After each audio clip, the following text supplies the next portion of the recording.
Welcome to the most incredible marketing show ever.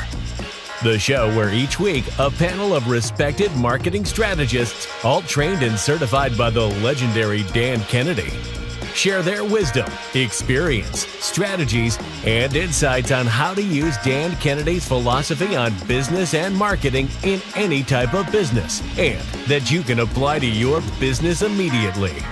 Here's your host, Craig Valine. Hello and welcome to the most incredible marketing show ever. I'm Craig Valine, your host. In today's episode, we're excited to present incredible marketing wins and sins. As usual, I'm joined by our expert panel of Dan Kennedy certified experts and IBAs. Say hello, everybody. Hello. Hello. And together today, we're going to explore not just the triumphs, but also the pitfalls of real world marketing. Each expert will share a standout win, a successful marketing strategy that made waves, and a sin, common mistakes to steer clear from. This episode will be packed with analysis and actionable insights, and will sharpen your marketing acumen with do's and don'ts that could make or break your next campaign. So let's learn from the best and the worst. So Dan, tell us a marketing win that you can, either in your own life or with a client that you might have worked with or something that you've already seen. Yeah, so it's kind of cool that you said real world marketing or real life marketing. I have one right now that I'm doing for a client, and I'm doing something that people say doesn't work. We did a direct mail piece for them, but the total thing was we developed a multi-step multimedia campaign for this client, a 30-day campaign, and after just 10 days, this campaign produced over $41,000 worth of business for them, which is absolutely phenomenal. That's a third of the campaign produced over $41,000. And so it's pretty cool. It's exciting to be able to do that for clients. And I guess the lesson here is that it was multi-step and multimedia. Okay. Mm-hmm. And so, especially today, and a couple of you guys have been around for a while. You know, back in the day, we used to say, hey, 3 steps was it. And now we're up to a minimum of 12 steps. And it has to include multimedia because people are looking and responding in a lot of different ways now. There are people that will respond to email. There are others that won't even open an email. And so that's why we have to go multimedia. It's not like it used to be where you could find them all in pretty much one place. And so that's the key to making it work. But the really cool thing about this one is that 41,000 in 10 days was with only step 1, the direct mail piece that we did.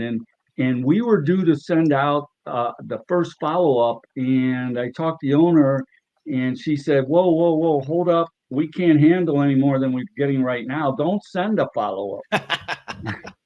And so, yeah, one of the things that I do with these campaigns is I monitor them in real time, because if something's not going as well as we'd like, we make adjustments. Or if it's going extremely well, we make an adjustment the other way. And to use a sports analogy, it's not very helpful to know the score of the game and with 2 minutes left in the game. Right. You know, so I like to monitor it as it goes and make adjustments. And we've done that before. We've kicked in an extra media if we needed to, and got response kicked up to where we wanted to. Or if late in the 30-day period it's tailing off, maybe we do something a little extra. So that was pretty cool. There were a lot of things that went into it, and we don't have time to go into all those details, but that's a pretty cool win, I thought. That's very cool. Very cool. Very cool. Mark, do you have a standout win for us, either from your own experience or from working with the client? Absolutely. And Dan, I wanted to point out that that 3-step campaign is really to get you in the door. It's kind of like the Richard Simmons weight loss program. Just, put this card in the slot and the weight just falls off. But really, that 3-step, it should be 300 step. But that would have you running, thinking that sounds like work. So yeah, so that's right. That's right. So what I want to share with you today, and I was an odd duck when I came into the Dan Kennedy world because I was working with big brands and I was doing branding and advertising and that. And then from Dan, I learned direct response. So I'm going to be a little bit contrarian here because I was able to blend the two. And the example I'm going to share with you is how to take a branding play to boost up your direct response. All right. And I did profile that in my latest book. This is Action Brand Marketing. It's where a lot of these principles come from. But let me give you an example. One of the clients that I'm working for, I'm going to give you a very specific example with one client, but it's a similar principle that we're doing for all of our clients across the board. It's a branding play. A lot of times, and I'll give you in this one particular field, which is exit planning advisors. There's a gentleman and his son that wrote a book called Walking into Destiny, and it's for exit planning advisors. So a lot of financial advisors and financial professionals go to this organization, and they're using Chris Snyder's book to give away to attract clients to them.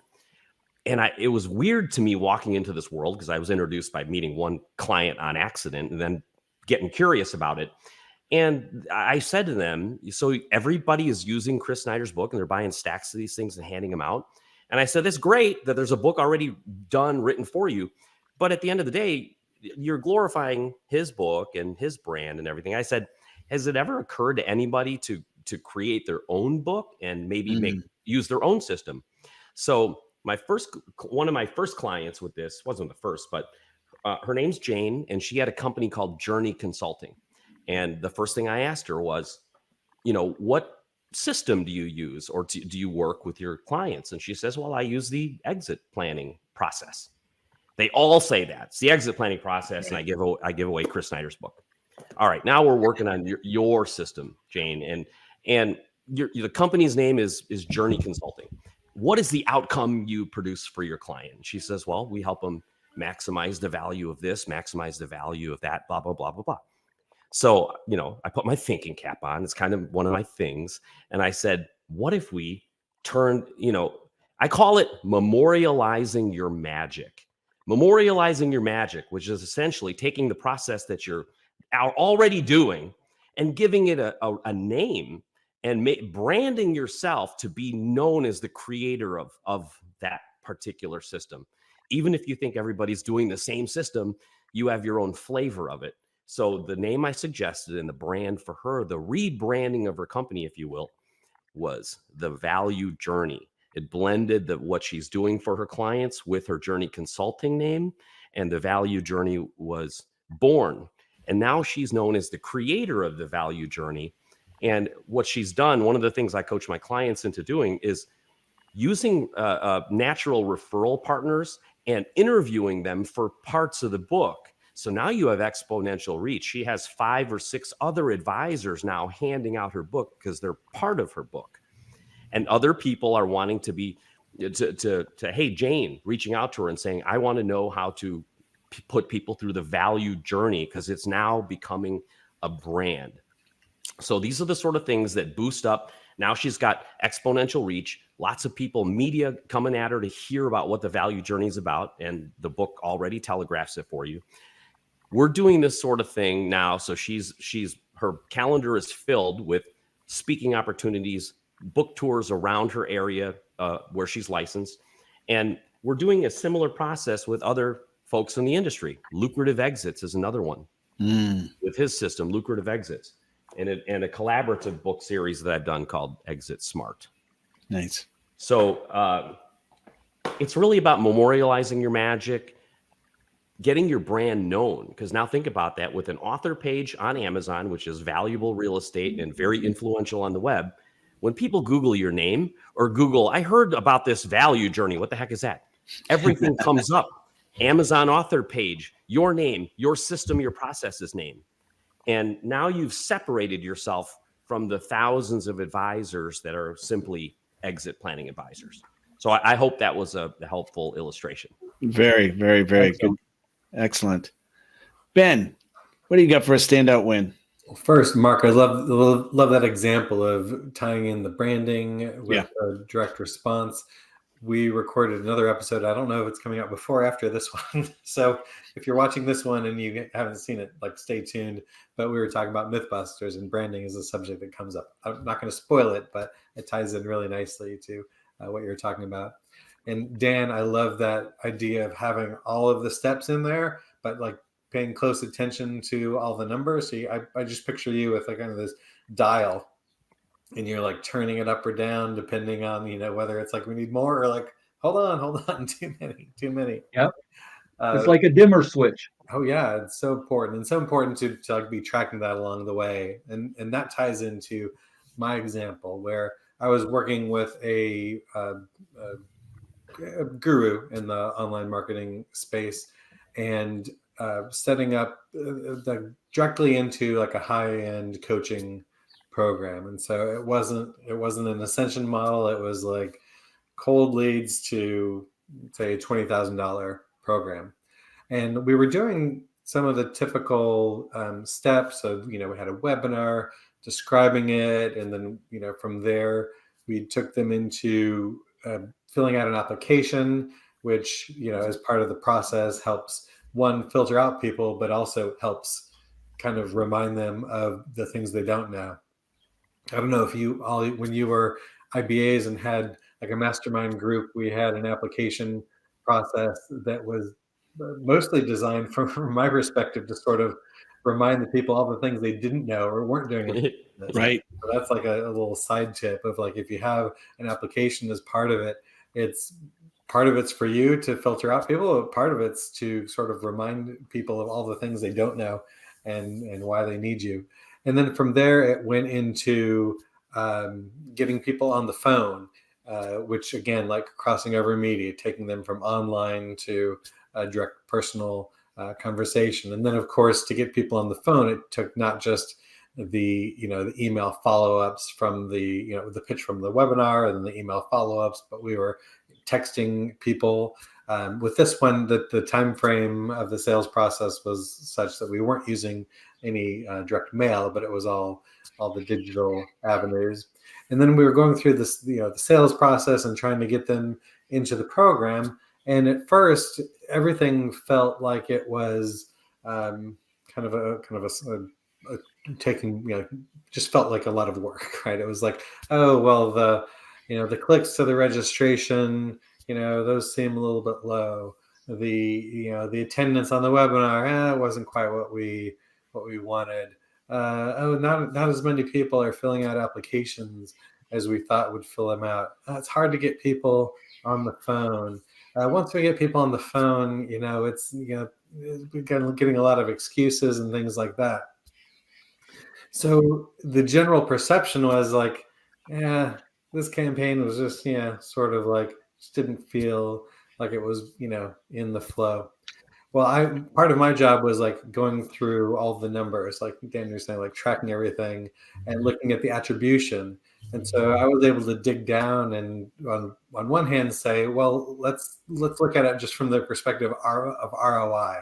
I think sometimes when you have like a lot of manual steps in the process, whether it's like putting on a live webinar or doing the sales calls, it's easy just to feel like it's a lot of work. But if you take the time you spent, the money you spent on ads, and you add all that up and then look at all the revenue you brought in, it was at like a 10x ROI. So it was a clear success from that standpoint. But it was that those numbers were useful in sort of overcoming this. Well, it seems like this is a lot of work. But also what we were able to uncover is, oh, look, like this person, they signed up here, but their first experience was the webinar that we did 6 months ago, and they did a phone call then and it didn't work out, but now they came back. So we were able to gather all that data and really look at attribution and say, okay, maybe this, we were approaching it of like boom, boom, boom, cold traffic to getting people into this high-end group. But when we back up and take that 30,000 foot view, we were able to put the pieces together and say, okay, well, this sales process is a little bit longer. And now we were able to, attribute sales from this one back to the one 6 months ago and be like, oh, well, that one was actually, more successful than we thought when we take all of that into account, and we have that perspective.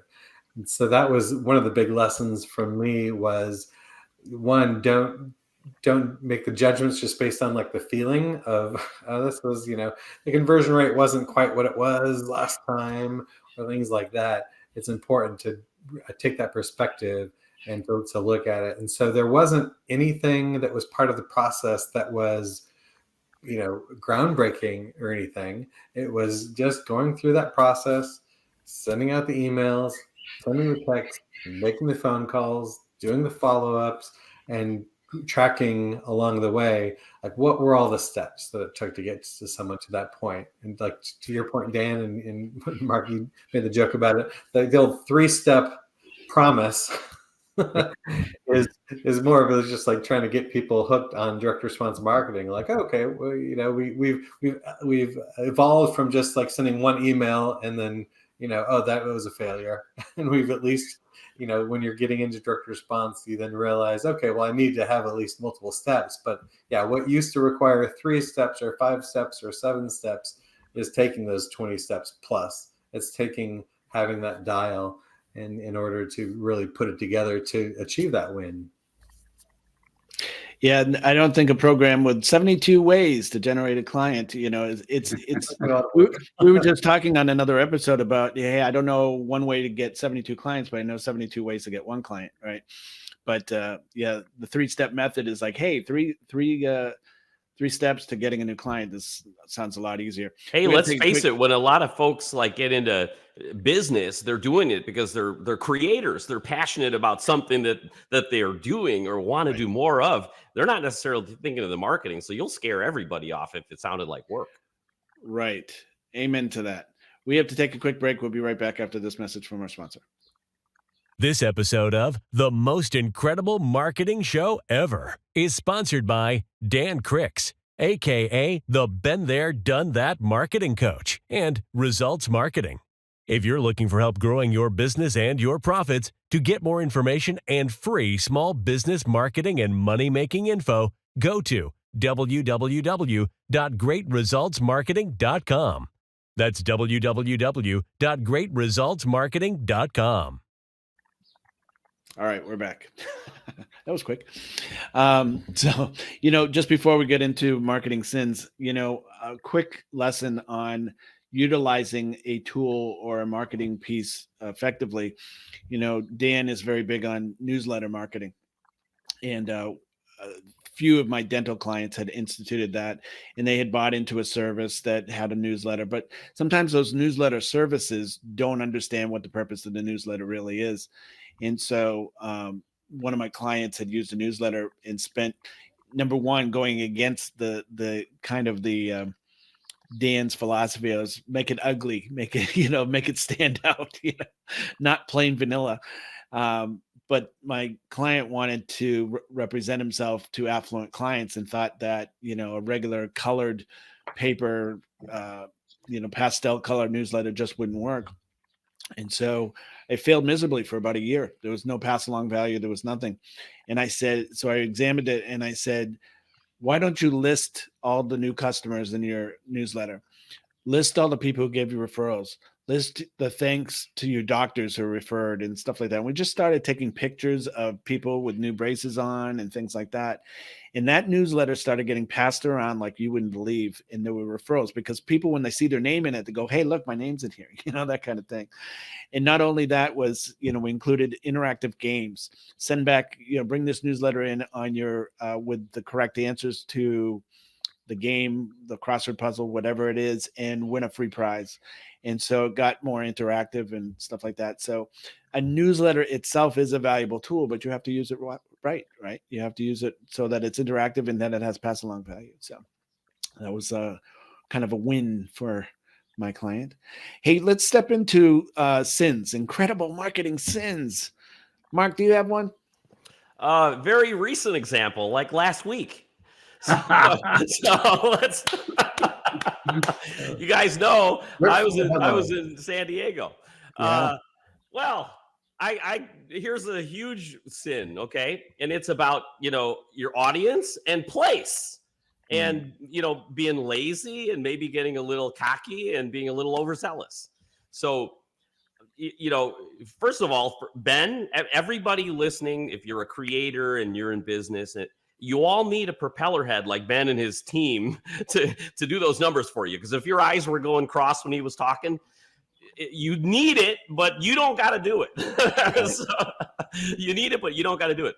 Now, the reason I bring that up is because I'm pretty lazy and I'm a creator and I get excited about ideas and products and services that I want to get out to the world, but I'm not necessarily crazy about marketing, math, and tracking and all that stuff. So the thing that I've been really exploding lately is a caveman method. I think I'm going to start a company called Caveman Marketing because this works like gangbusters. This reminds me, when people like come up with the Goodyear blimp and the blimp is flying over the stadium and people are paying like tens of thousands of dollars to advertise on the blimp. And they're hoping that people look up, right? As Dan would say, people look up. And of the people that look up, a small percentage of them actually need what you're selling, right? But when that blimp is hanging over a neighborhood, you realize that with a list you could buy today, the 5 people you need, you could reach with a postage stamp. You could just mail it right to their mailbox. Right. Well, anyway, to bridge it back to what my sin was, we were doing trade show events, and I'm sponsoring associations because rather than where can I spend $5,000? Well, I could put it on a bunch of social media ads. And what do I get out of that $5,000? I get a list of like question marks, right? Suspect people. I don't know who these people are.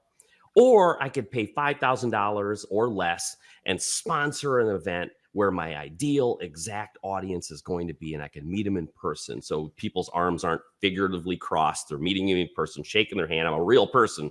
I'm not some internet cowboy, right? So I've been like hitting home runs everywhere we go. Every time, by the way, I'll give away a copy of my book, Books Grow Business, at my booth. Because for a cost of $2.80 for me, how many can I give away? Hundreds. So, and I have found to give away 20 to 30 books at the right event, I will get one client worth about $13,000. So you see the numbers are incredible. So since this has been working so well, this experiment started out as I'm going to do one event per quarter. And then all of a sudden I'm like, well, that was a home run. Why do I have to wait for the next quarter? Let's see if there's something going on next month. And it became like monthly. Where can I go in March, April, June, July, every month, where can I go? So I happen to, we serve a lot of lawyers. So I just happened to be searching and quickly I saw Legal Marketing Association.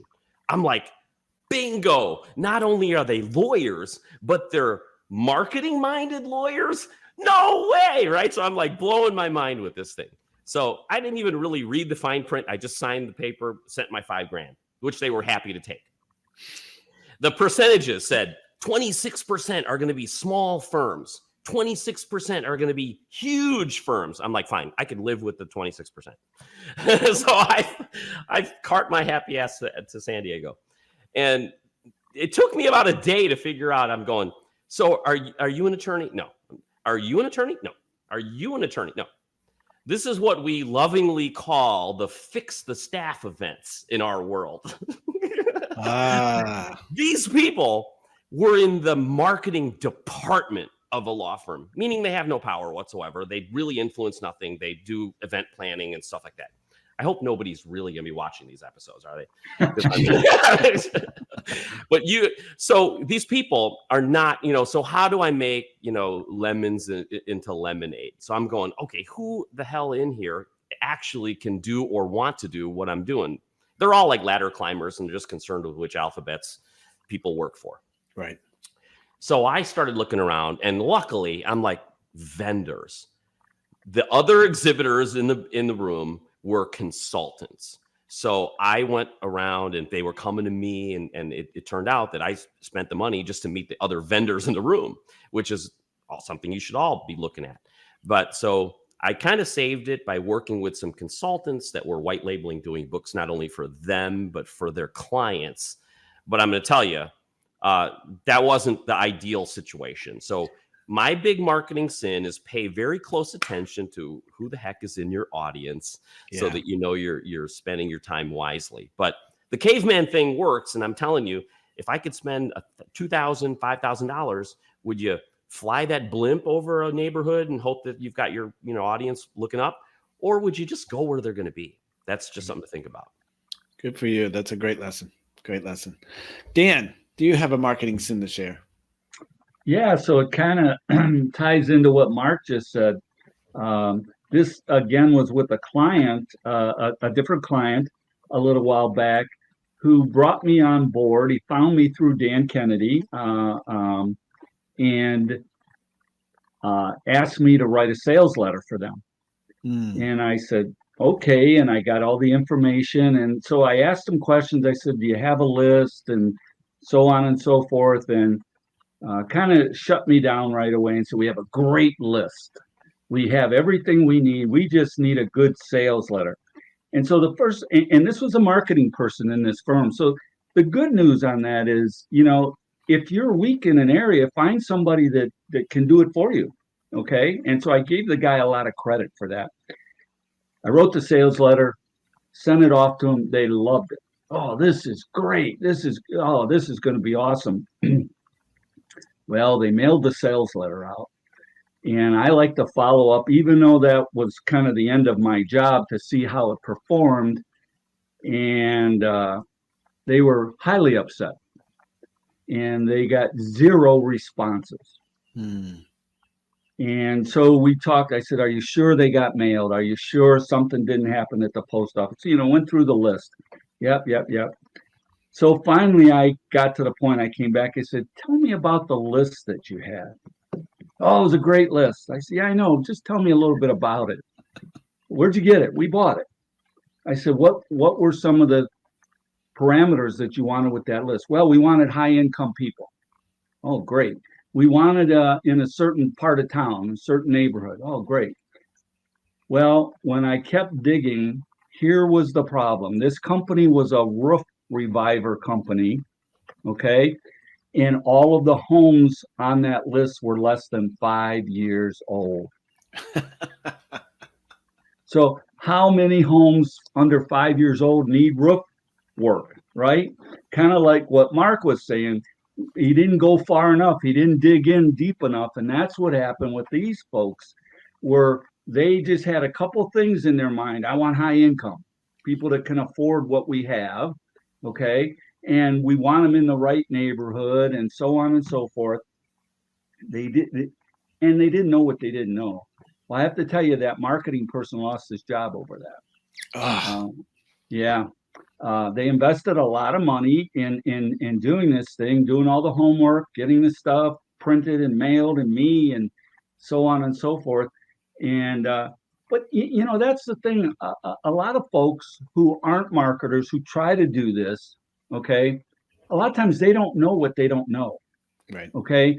And one of the reasons I think that's important is you always mentioned during our intro that we're certified, trained experts. We've all spent a lot of time and money on learning our craft, and we've got a lot of experience behind us. And so I would say, that sin cost somebody a lot of money.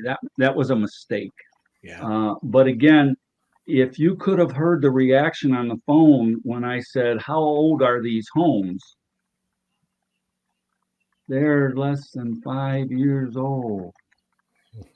Oh, I'm glad it was on the phone and not, via video, or because I'd have hated to see the owner's look on his face. You know what I mean? Wow. So that was mine. Wow. That's a great example. Jeez Louise. Ben, send us out with your marketing sin. Well, first with Dan's example, like, hire people like us who've already committed all of the sins. Yeah. Either we've made the mistakes or we've seen somebody else make them and learned for ourselves from their mistakes. Right? Well, Mark isn't a newbie himself, and he just made that last week. So. That I'm telling you, even us grizzled pros, if you want to look at it, once in a while we get punched in the face. It happens. But we're punching ourselves in the face of what we're doing, as long as we don't do that for a client. That's right, Mark. There are worse places to sin than San Diego. So that's how I figured. You're like, how can you win even when you lose? Yeah, my example is kind of the flip side of what the win was. The sin is this conversation that I have when I'm working with new clients, and it's the old adage. The good news is 50% of your marketing is working. The bad news is you don't know what 50%. Right. So it's like, okay, so how many of these customers were on your list before? Oh, well, we're not sure. How many people came through Facebook? Oh, we're not sure. How many people came through? Yeah. So the sin is not having that data gathered in the first place. And like to Mark's point, you might need to go out and get a propeller head, which I'm assuming he used that in the nicest possible Lovingly, of course. loving I'm way. sure he did. You might have to go hire someone to like parse out that information and dig in a little bit, but you have to collect that in the first place. And so that means using different links for different promotions, whether it's using one different URL in the print, or using a different one on Facebook, or using having a different link in your bio on Instagram. Whatever it is, as much as possible. And you don't have to overcomplicate it. Like, figure out what your big buckets are from where you are doing your promotions, whether it's something like that's more organic, like some social media posts, or especially if it's paid advertising. At least figure out what those major buckets are, so that when you go back and you have the list of customers at the end of the day, you know where they came from, so that you can figure out what's working, and you can go and do more of that, versus just, well, we feel like this was working better because we had more comments on our post, or emails not working because we had 2 people complain that we were sending too many emails. Just unsubscribe them from your list if email is working. But don't just trust your own gut instincts. Although, gut instincts are important, don't get me wrong, but when the data can be available, go with that. And otherwise, it's going to be that same old sin. Well, it seemed to work, but we don't know how. You want to be able to dial in to those parts where you can, especially if it's with paid advertising, and know that if you put $10 in, you're going to get $20 out or more, whatever the numbers are that make it work for you, and what your so whatever service or product you're selling or providing, have it dialed into, at least at the end of the day, the different buckets that your customers are coming from. Very good. Very good. Good. Unfortunately, we're out of time. So I want to thank you all for being here today. If you're watching, we have a free gift pack for listeners and watchers of this show at Most Incredible Marketing Show Ever. One from all of them, whether they're here on this particular episode or not. Go check it out. Also, we film new episodes, or we launch new episodes every Thursday. You can watch past episodes at youtube.com/@Most Incredible Marketing Show. And we'll see you next Thursday. Thanks, everybody, for being here. So long, everybody. Take care. Thank you for joining us this week on the Most Incredible Marketing Show Ever. New episodes are available every week on Thursdays. To receive a free gift pack from our expert panelists and get access to show notes from previous episodes, be sure to visit our website, www.mostincrediblemarketingshowever.com. If you're watching this on YouTube, please hit the subscribe button and click the bell up in the right-hand corner to be notified of future episodes, so you'll never miss a show. While you're at it, if you found value in this show, we'd appreciate you clicking the like button and leaving a comment on what big aha you got during the show. That's it for today's episode. See you next week.